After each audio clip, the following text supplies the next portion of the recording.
इस वक्त अधीश अपने कमरे में बैठा था। उसके दिमाग में बहुत सारी बातें घूम रही थीं। एक तरफ उसका दिमाग ये सोच के परेशान था कि विभूति ने ऐसा क्यों किया, तो दूसरी तरफ ये अभियान और उसकी वजह से आने वाली परेशानियों को लेकर वो उलझन में था। जब से अधिपति ने उसके इस अभियान पर जाने को लेकर हामी भरी थी, वो तभी से ये सोच रहा था कि वो उन्हें अपनी दिक्कत बता दे कि वो कौन है, और उसे कतई अंदाजा नहीं है कि वो कहां है।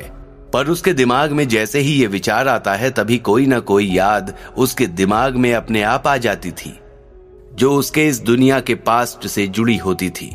वो समझ नहीं पा रहा था कि अभियान पर जाए या नहीं, क्योंकि पहले तो वो बिना किसी को बताए जाने वाला था।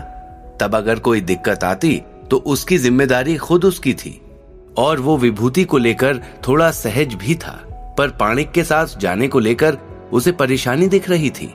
उसे नहीं पता था कि उसके संबंध पाणिक के साथ कैसे थे और पाणिक उसके बारे में क्या जानता था। वो इन्हीं सब बातों को लेकर सोचता रहा। अभियान से एक दिन पहले की सुबह देवयानी सुबह से ही अपने कमरे और अपने पिता के कमरे के बीच में भाग रही थी। उसे अभियान के लिए ज्यादा सामान भी नहीं ले जाना था और कोई जरूरी सामान छोड़ना भी नहीं था। उसके पास ऐसे अभियानों का कोई खास अनुभव नहीं था। वो इसलिए बार बार विश्वनाथ पुरोहित से सलाह लेने के लिए जा रही थी, और वो उसे सलाह देते भी जा रहे थे। विश्वनाथ को देवयानी के ऊपर काफी विश्वास था, इसलिए वो अभियान में आने वाले खतरों के लिए चिंतित नहीं थे।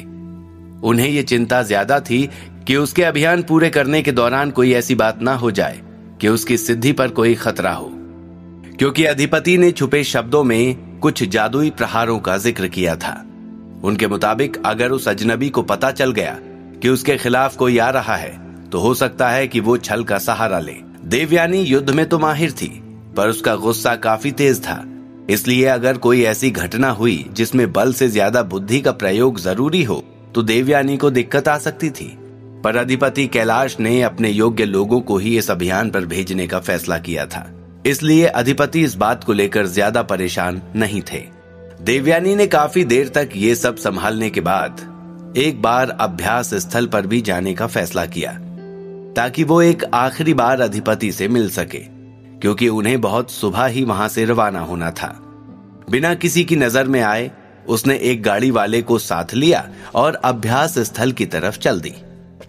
इधर बंदी गृह में विभूति का बुरा हाल था। अभी तक उसके साथ सख्ती नहीं की गई थी, पर वो आने वाले वक्त को लेकर परेशान था। उसे कुछ ऐसी चीजें पता थीं जो किसी और को नहीं मालूम थी। इस वजह से न चाहते हुए भी उसे गोपाल दास का साथ देना पड़ा था, और उसी वजह से वो देवयानी के पीछे अधीश के साथ जाना चाहता था। उसकी पूरी योजना बिल्कुल ठीक चल रही थी, पर पाणिक ने उन गुप्तचरों को गोपाल दास के पीछे लगाकर सब खराब कर दिया था।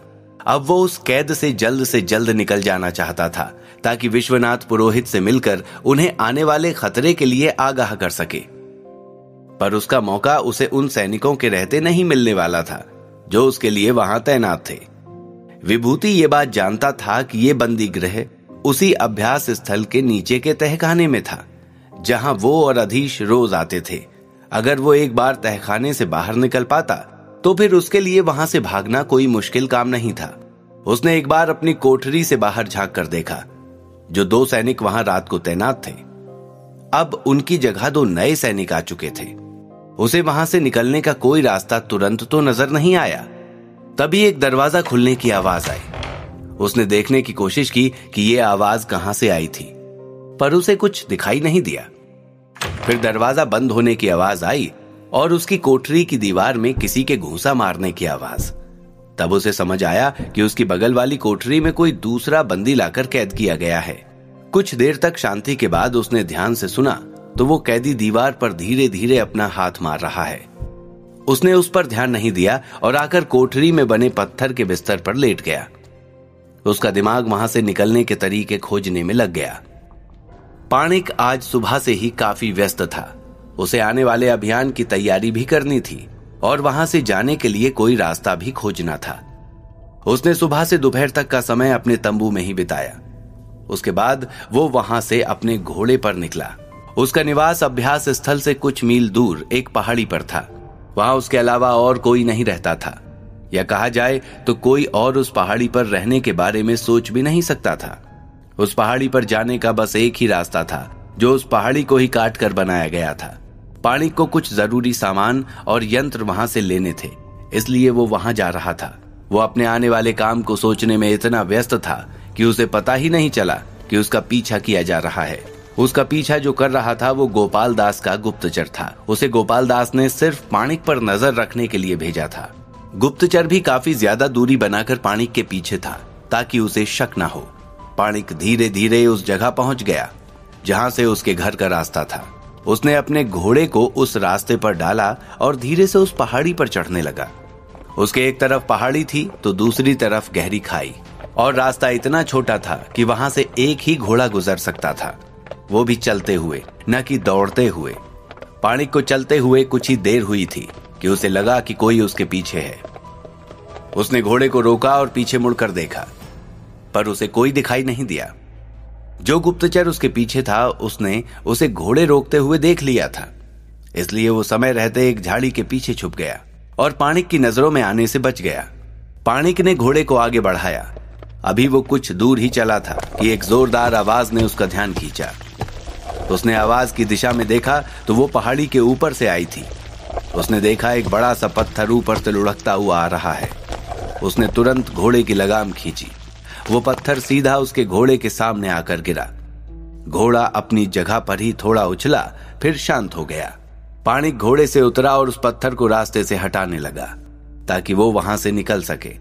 उस पत्थर की वजह से पूरा रास्ता बंद हो गया था। पाणिक ने खूब जोर लगाया, पर पत्थर बिल्कुल भी जगह से नहीं हिला। उसने दोबारा कोशिश की, पर फिर भी कोई फायदा नहीं हुआ। वो उसे छोड़कर खड़ा हुआ। उसने उस रास्ते की तरफ देखा जहां से वो आया था। उसने अपनी कटार निकालकर हाथ में ली और उधर बढ़ गया। थोड़ी दूर जाकर वो एक घने से पहाड़ी पेड़ के पास जाकर खड़ा हुआ। उसने वहां खड़े होकर आवाज लगाई, अगर तुम मेरी जान लेने के इरादे से मेरे पीछे नहीं हो तो नीचे आ जाओ, मुझे इस वक्त तुम्हारी जरूरत है। उसने ये शब्द उस गुप्तचर को कहे जो उसके पीछे था और इस वक्त पेड़ पर ही चढ़ा हुआ था। कुछ देर तक कोई आवाज नहीं आई। फिर एक आदमी धीरे धीरे उस पेड़ से उतर कर आया, उसके सामने आकर खड़ा हो गया, पर बोला कुछ नहीं। पाणिक कुछ देर तक उसे देखता रहा, फिर बोला, तुम्हें गोपाल दास ने मेरा पीछा करने को कहा था? उस आदमी ने सहमति में सर हिलाया, मुंह से कुछ नहीं कहा। वहां फिर शांति छा गई। पाणिक ने अपनी कटार को वापस म्यान में रखा और वापस घोड़े की तरफ चलता हुआ बोला, आओ मेरी मदद करो उस पत्थर को रास्ते से हटाने में। वो आदमी कुछ दूरी बनाकर पाणिक के पीछे पीछे चल दिया। दोनों पत्थर के पास पहुंचे, तब जाकर उस आदमी ने बोला, मैं कुछ पूछ सकता हूं महोदय? हाँ बोलो, क्या कहना है तुम्हें? पाणिक ने नीचे झुकते हुए कहा, मैं आज तक पकड़ा नहीं गया और आज भी मैं बहुत सावधानी से आपका पीछा कर रहा था। आपने मुझे पकड़ा कैसे? उसने पाणिक से पूछा। इसमें कोई शक नहीं कि तुम बहुत सावधानी बरत रहे थे, पर तुम्हारी पोल तुम्हारी परछाई ने खोल दी। अगर तुम पेड़ पर न चढ़ते तो शायद मेरी नजर तुम पर नहीं पड़ती। चलो अब जोर लगाओ ताकि इसे खाई में धकेला जा सके, बाकी बातें बाद में होंगी। कहते हुए पाणिक ने अपना पूरा जोर लगाया। कुछ ही देर में दोनों ने उस पत्थर को खाई में धकेल दिया। अब वो दोनों खड़े होकर दम बह रहे थे। अचानक पाणिक ने अपनी कटार वापस निकालकर उस गुप्तचर पर तान दी। ये देख वो सक पका गया। हालांकि हथियार उसके पास भी था, पर वो पाणिक के सामने कुछ नहीं था। ये बात वो अच्छे से जानता था। वो चुपचाप खड़ा पाणिक के चेहरे की तरफ देखता रहा। इस वक्त पाणिक की पीठ खाई की तरफ थी और गुप्तचर की पीठ पहाड़ की तरफ। पाणिक ने कुछ कहने के लिए मुंह खोला ही था, एक बार फिर से जोरदार आवाज हुई। पाणिक ने तुरंत पहाड़ी की तरफ देखा। दो पहले से भी बड़े पत्थर उनकी तरफ लुढ़क कर आ रहे थे। पाणिक ने अनुमान लगाया तो उसे पता चला कि एक पत्थर उसके घोड़े के ऊपर गिरने वाला था और दूसरा पत्थर उस गुप्तचर के ऊपर। पाणिक ने गुप्तचर की तरफ देखा तो मालूम हुआ कि वो एकदम से सदमे की हालत में उस पत्थर को गिरते देख रहा था। उसके सोचने समझने की शक्ति जैसे खत्म हो चुकी थी। उसके पैरों ने उसका साथ छोड़ दिया था। वो अपनी जगह से हिलना चाह रहा था, पर हिल नहीं पा रहा था। पाणिक ने उसकी ये हालत देखी तो सोच में पड़ गया था। वक्त बहुत कम था और वो अपने घोड़े और गुप्तचर में से किसी एक की जान बचा सकता था। उसने आगे बढ़कर पहले घोड़े को जोर से हाथ मारा और उसके बाद वो गुप्तचर की तरफ पलटा और जोर से उसे धकेलता चला गया। हाथ लगते ही घोड़ा तो हिनहिना कर आगे बढ़ गया और गुप्तचर को पाणिक ने टकराने की जगह से दूर कर दिया। पर अब वो खुद उस पत्थर से टकराने वाला था। उसने बचने की खूब कोशिश की, पर वो बच ना सका और पत्थर के किनारे से टकरा कर खाई में गिर गया। गुप्तचर ने यह देखा तो उसे जोर का झटका सा लगा। वो अचानक पलटा और वापस भागता चला गया। उस गुप्तचर ने यह सूचना अधिपति कैलाश को भी देना जरूरी समझा, क्योंकि पाणिक का पद काफी बड़ा था और अगर बाद में ये बात कभी खुलती तो उसके ऊपर राजद्रोह लगाया जा सकता था। अधिपति कैलाश आराम कर रहे थे जब उन्हें यह सूचना मिली। वो एक झटके से उठकर बैठ गए। उनके चेहरे पर सख्ते वाले भाव थे। उन्हें सूचना देने के बाद गुप्तचर सीधा गोपाल दास के पास पहुंचा। उसने इस सूचना पर कोई प्रतिक्रिया जाहिर नहीं की। जब गुप्तचर ने गोपाल दास से कहा कि उसने ये सूचना अधिपति कैलाश को भी दे दी है, तो उसने बस इतना कहा, यह अच्छा किया तुमने। अधीश को जब अधिपति कैलाश का बुलावा आया तो वो आराम करने जा रहा था। वो तुरंत उस योद्धा के साथ अधिपति कैलाश से मिलने चल दिया। वहां जाकर उसे पता चला कि पाणिक के साथ क्या हादसा हो गया है। वो ये सब सुन के सन्न रह गया। उसने अधिपति कैलाश को देखा और पूछा, अब हमें क्या करना है? मैं अकेला इस अभियान पर कैसे जाऊंगा? मुझे तो वहां के बारे में कोई जानकारी नहीं है। अधिपति कैलाश ने उसे देखा और कहा, हालात कुछ ऐसे हैं कि अब कोई दूसरा रास्ता नहीं है। तुम्हें यह काम अकेले ही करना होगा। मुझे अभी ये बात सबको बतानी भी है कि पाणिक नहीं रहा। वो खाई इतनी गहरी है कि वहां उसका शरीर भी खोजा नहीं जा सकता। पाणिक की जगह लेने के लिए भी किसी को तैयार करना होगा। बहुत काम आ गया है। मुझे अफसोस है कि तुम्हें और सहायता नहीं दे सकता हूं। अधीश ने सब बातें सुनी और सहमति में सर हिला दिया। उसके पास कोई और चारा नहीं था। उसे अकेले ही उस अभियान पर जाना था और उससे पहले उसकी तैयारी भी करनी थी। वो वहां से जाने के लिए मुड़ा, तभी अधिपति कैलाश ने कहा, रुको अधीश, तुम्हें कुछ देना है। यह कहकर वो एक तरफ रखी एक अलमारी के पास गए और उसमें से कुछ निकाल कर वापस आए। ये लो, रख लो। उन्होंने अधीश की तरफ एक अजीब सा यंत्र बढ़ाया। उसका आकार इतना बड़ा था कि वो उसकी मुट्ठी में आसानी से समा सकता था। वो गोल आकार का था और उससे 3 धातुई सिरे बाहर निकले हुए थे। अधीश ने उसे हाथ में लिया और उलट पलट कर उसे देखने लगा। उसे कुछ समझ में नहीं आया। अब कभी कभी उसने सवाल करना कुछ कम कर दिया था। वो बस अपने हाव भाव के साथ सामने वाले से जवाब मांगता था। अधिपति कैलाश उसकी परेशानी समझ गए। वो बोले, इसे तुमने पहले कभी नहीं देखा होगा। ये यंत्र बहुत कम और खास लोगों के पास ही है। तुम इस यंत्र के जरिए मुझसे कभी भी बात कर सकते हो, पर इसका इस्तेमाल तुम्हें सिर्फ अभियान के दौरान ही करना है। लाओ, मैं पहले तुम्हें इसके इस्तेमाल का तरीका बता दूं। अधीश काफी देर तक उस यंत्र को चलाने का तरीका अधिपति कैलाश से सीखता रहा। उसके बाद वो अभियान की तैयारियों के लिए वहां से निकल गया। वापसी के सारे रास्ते वो 2 लोगों के बारे में ही सोचता रहा, एक विभूति और एक पाणिक। तभी उसके दिमाग में एक बात आई। जो भी उस अभियान में उसके साथ जाने वाला था, एक एक करके वो उससे दूर होता चला जा रहा था।